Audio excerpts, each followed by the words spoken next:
హైదరాబాద్ లో కాంగ్రెస్ నేతలు ధర్నా నిర్వహించారు. దేశంలో పెట్రోల్ డీజిల్ ధరల పెంపు నిరసిస్తూ ఆందోళనకు దిగారు. రాజ్యసభ సభ్యులు అనిల్ కుమార్, సికింద్రాబాద్ డీసీసీ అధ్యక్షులు దీపక్ జాన్ ఆధ్వర్యంలో గాంధీ భవన్ నుంచి భారీ ప్రదర్శన నిర్వహించారు. ఎడ్లబండ్లపై ప్లకార్డులతో వినూత్న నిరసన తెలిపారు.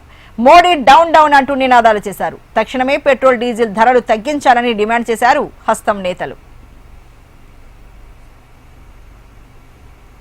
మరి ఈ దేశకు సంబంధించి మరింత తాజా సమాచారాన్ని ప్రేమ్ అందిస్తారు. ప్రేమ్, మరి హైదరాబాద్ లో కాంగ్రెస్ నేతల ధర్నా ఎలా కొనసాగుతోంది, దీనికి సంబంధించి డీటెయిల్స్ చెప్పండి.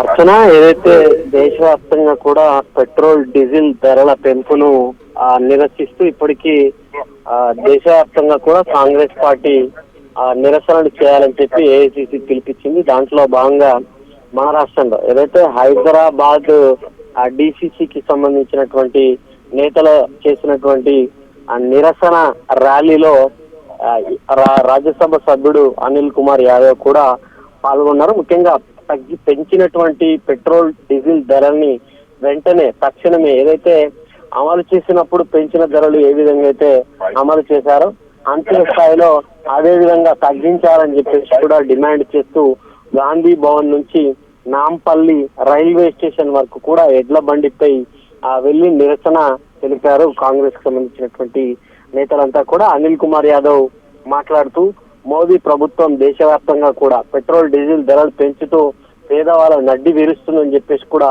వారు విమర్శించారు. ఇక దాంతో పాటు దేశ ప్రజల కంటే కూడా మోడీకి అమెరికాకు సంబంధించినటువంటి ప్రయోజనాలే ముఖ్యంగా భావిస్తున్నాడు. దాంట్లో భాగంగానే ట్రంప్ కు తలొగ్గే అమెరికా ప్రయోజనాల కోసం ఇట్లాంటి నిర్ణయాలు తీసుకుంటున్నారు.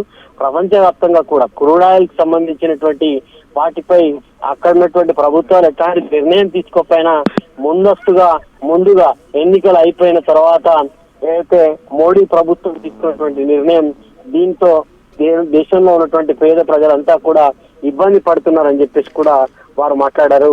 అర్చన, right Prem, thank you so much.